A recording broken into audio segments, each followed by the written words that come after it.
Hello everyone, আপনারা সবাই কেমন আছেন? আশা করি আপনারা খুব ভালো আছেন। আজকে করব ব্রেড বাড়িতে কিভাবে ব্রেড চপ বানাবেন। আপনারা এই ভিডিওটি পুরোটাই দেখবেন এবং আপনারাও বাড়িতে বানিয়ে খাবেন। ব্রেড চপের জন্য একটা প্রেসার কুকারে দুটো আলু নিয়ে খুব ভালোভাবে ধুয়ে পরিষ্কার করে কেটে নিয়ে সিদ্ধ করে নেব।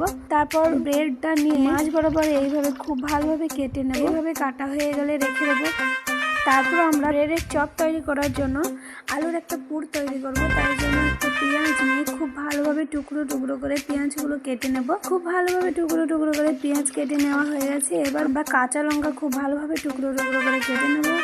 কাঁচা লঙ্কাও টুকরো টুকরো করে কাটা হয়ে গেছে। এবার কয়েকটা রসুনের কোয়া নিয়ে রসুনগুলো দিয়ে খুব ভালোভাবে ছাল ছিলিয়ে নেব। তারপর টুকরো টুকরো করে এটাও কেটে নেব। আর দেবো অল্প পরিমাণে আদাও টুকরো টুকরো করে এইভাবে কুচি কুচি করে নেব। তারপর আবার প্রেসার কুকার আলুটা যে সিদ্ধ করতে দিয়েছিলাম, আমাদের আলুটা খুব ভালোভাবে সিদ্ধ হয়ে গেছে। এবার আলুর পুরটা বানানো যাক। আলুর পুরের জন্য একটা কড়াই দেবো। কড়াইতে অল্প তেল দেবো, 5 ফোড়ন দেবো, পেঁয়াজ কুচি, আদা কুচি, রসুন কুচি, কাঁচা লঙ্কা কুচি দিয়ে খুব ভালোভাবে নাড়িয়ে চাড়িয়ে 1-2 মিনিট মতো ভেজে নেবো। তারপর ওপর দিয়ে দিয়ে দেবো প্রয়োজন মতন লবণ, হলুদ গুঁড়ো, লঙ্কা গুঁড়ো, ধনে জিরে গুঁড়ো দিয়ে খুব ভালোভাবে নাড়িয়ে চাড়িয়ে নেব।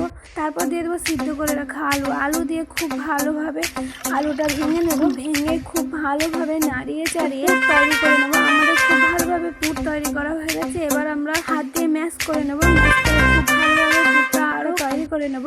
খুব ভালোভাবে পুরটা তৈরি হয়ে গেছে। এবার আমরা ব্রেড নেব। একটা ব্রেড দেবো, দিয়ে তার ওপর আলুর পুরটা দিয়ে খুব ভালোভাবে এইভাবে চারিদিকে লাগিয়ে নেব। নিয়ে আরেকটা উপর দিয়ে ব্রেড দিয়ে দেবো। খুব ভালোভাবে চেপে আটকে নেব। দিয়ে এইভাবে চারিদিকটা হয়ে গেছে। খুব ভালোভাবে এইভাবে সব রকমগুলো করে নেব।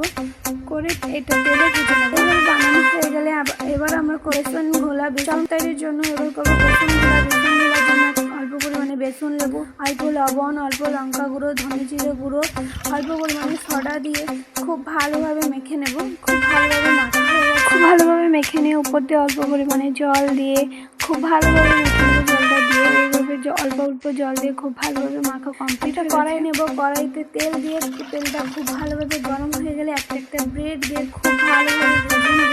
এইভাবে সবগুলো ভেজে নেব। আমাদের ব্রেড চপ কমপ্লিট। এইভাবে আপনারাও বাড়িতে বানিয়ে খাবেন, দেখবেন কতটা লোভনীয় এবং টেস্টি হয়। ভালো লেগে থাকলে লাইক, কমেন্ট এবং শেয়ার করবেন এবং চ্যানেলে নতুন এলে সাবস্ক্রাইব করে যাবেন।